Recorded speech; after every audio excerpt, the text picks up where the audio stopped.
I ran the first time in '02, and Bob Godfrey is the leader of the Democratic Party, and he was there for me in '02, and '04, and '06. And, part of leadership is trying to recruit candidates and trying to, give them an education, let them know what it's all about, and help them get elected. So I'm here because Bob is a leader. He's the leader of the Democratic Party as Deputy Speaker. And he has been a friend, and he has given me knowledge and let me know what the process is all about. And, I owe him.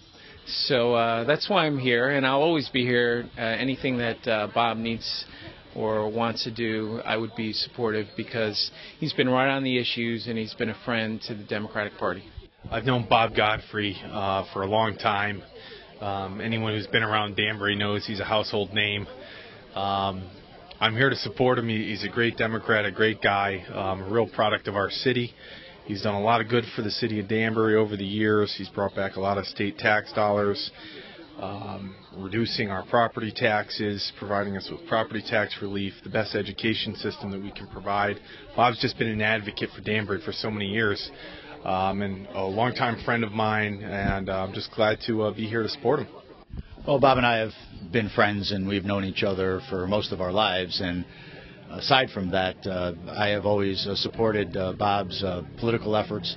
He and I served together on the Common Council prior to his moving on to the State House of Representatives. I'm delighted the way he's advanced there. It's great for Danbury. It's great for his constituents, but really all the city of Danbury and in fact, the greater Danbury area. Now that he serves as Deputy Speaker of the House of Representatives within the state of Connecticut.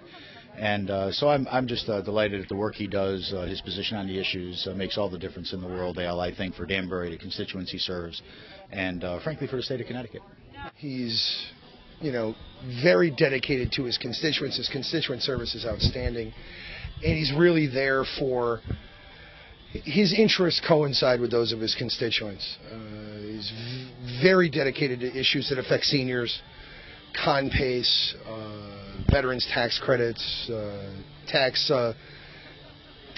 credits for seniors, things that benefit, and seniors are a big part of his district too. So that's a large part, obviously. And you're responsible to your voters and your constituents. So on the issues that really matter, he's much more engaged than maybe you and I or just regular folk might see.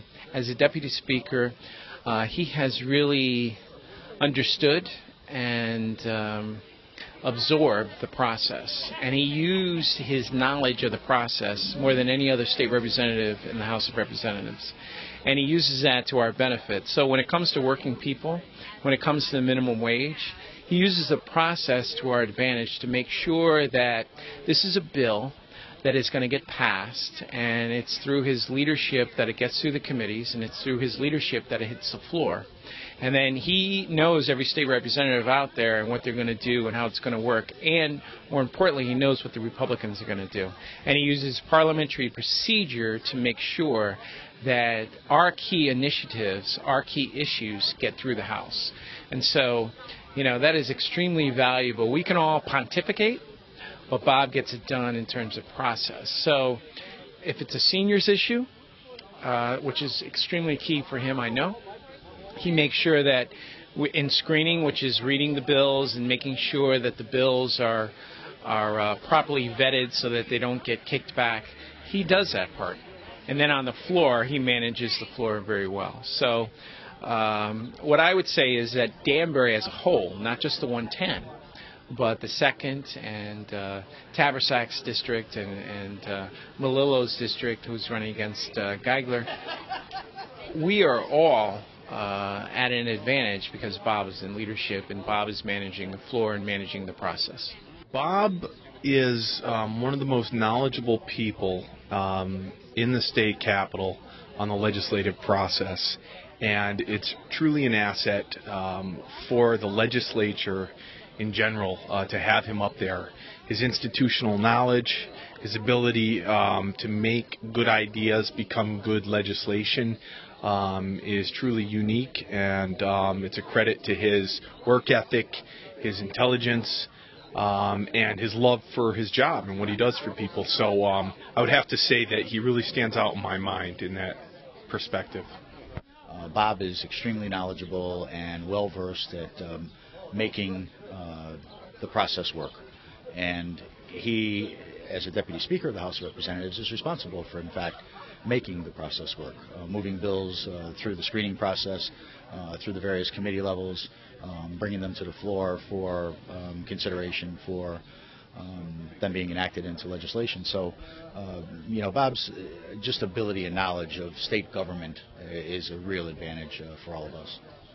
Well, look, thanks a lot for your time. I hope you enjoyed the feud here, and I'm sure I'll be seeing you a lot more on the campaign trail and talk to you about other state reps and people who are running for state senate, and because I think it's going to be a great year for Democrats in the Danbury area, and hopefully we'll have a clean sweep. Well, we have a great ticket from our presumptive presidential nominee in Barack Obama through our Justice of the Peace candidate here within the city of Danbury, or actually the Registrar of Voters and Justice of the Peace, who are at the other end of the ballot. But clearly our state senate and state representative candidates here in the city of Danbury to represent us are good Democrats.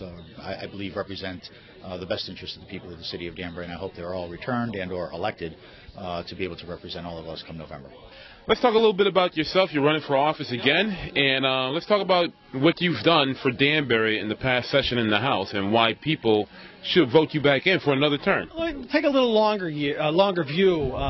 There's kind of three things that I'm particularly proud of that I've been involved in. And number one is Danbury's my hometown. I was born here. I've lived my entire life here, except for a stint in college and in the Navy. And I'm very proud of being from this place and representing the people from this place in our state capital in Hartford. And so when I look around, you can't go very far in Danbury without finding something that I've had a hand in, whether it's the improvements on Main Street or the train station or the construction that's gone on at Western Connecticut State University or almost any of the public schools that have gotten support from the state here in Danbury, including the Magna School and including right now Henry Abbott Technical is undergoing incredible renovations, really getting ready for the 21st century up there. When you look at the roads, Route 7 and bridges and all of the things, open space, one of my favorite, the little pocket park in Worcester Village, all of those kind of things make Danbury's quality of life that much better, and I'm really, really proud to have been a part of that. And every year, there are just huge amounts of state grants that come to the city of Danbury that keep taxes low, property taxes low, and do provide quality education, do provide a lot of the services that we expect from local government. And this year alone, I brought back $3.5 million more than last year. So it's been pretty good. I've been very happy to be able to participate in that and do that for the people who I grew up with, my neighbors here in the city of Danbury. Kind of the second thing I've been involved in, I'm an attorney by trade, although I don't practice. I'm a full-time legislator. And I've been on the Judiciary Committee the entire time that I've been in Hartford. And just being able to work on the public safety elements of public life has just been a personal challenge and I think a successful one, whether working on kids and guns back at the beginning of my career or working on a lot of the enhanced penalties for multiple or repeat criminals. Most recently, I think that the streets of Connecticut are safer because of some of the work that I've done. Certainly the streets of Danbury, one of the safest municipalities of its size in the nation. That's something to be very, very much proud of, and I am. They're just important to me. And last, this is a particular time, very difficult nationally and even locally. It's my job to defend the middle class and working class families against the depredations, mostly coming out of the Bush White House, but certainly coming out of the Republican Party. This idea that we can go to war and spend billions and billions of dollars on just today I'm listening to what they're doing for small businesses and healthcare in Iraq. Why aren't we doing that in the United States? That's money going to the wrong place at the wrong time. And looking at the other things that are going on, the cost of gasoline, I've been happy to be able to work on more options for drivers, mass transit, those kind of things. The mortgage crisis is something we passed legislation this year to mitigate the problems coming out of subprime and to make it a little more difficult for banks to foreclose. All of those things are just very important to me, and I want to continue to do it for another 2 years. Make sure that Danbury gets a little bit more than its fair share of the taxpayer dollars coming back home, making sure that our streets are safe and defending the middle class. Well, one of the things I did a posting on you about a month back ago. It's about the minimum wage. And why don't you tell me a little bit about the minimum wage and why it was great that the Democrats led the charge in overriding the governor's veto? Boy, there is an example of what's wrong with the Republican Party. And it was interesting. Since I talked on that subject about a month or so ago, the Quinnipiac did a poll. 70+% of Republicans were in favor of the minimum wage increase.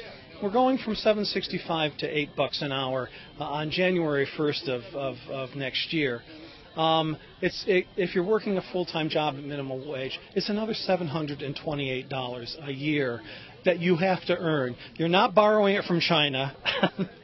You're not getting it as some kind of semi pork barrel thing from the federal government.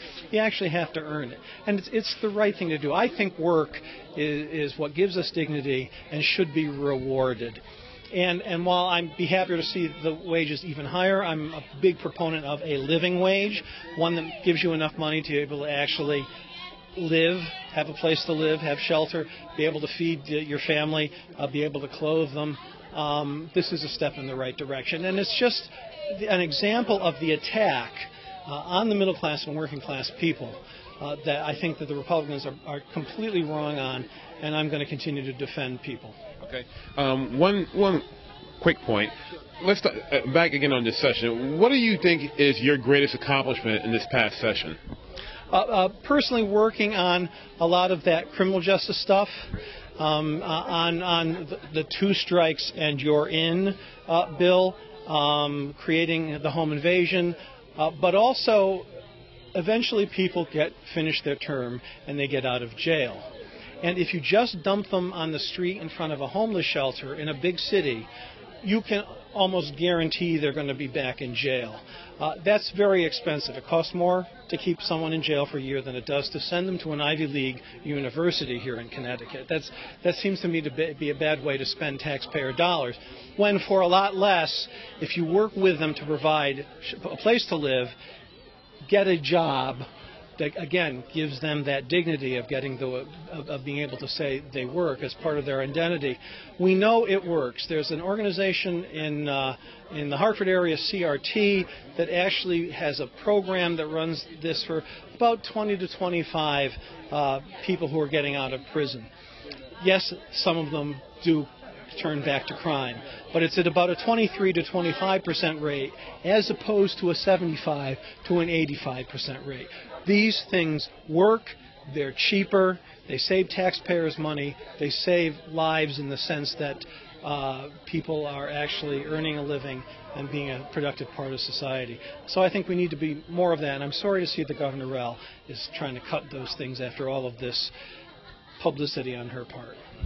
Well, look, thank you very much for allowing me to come to your fundraiser and interviewing you. I'm sure I'll be seeing you a lot more on the campaign trail, and good luck to you. Okay, it's a good beginning here today. I'm really eager.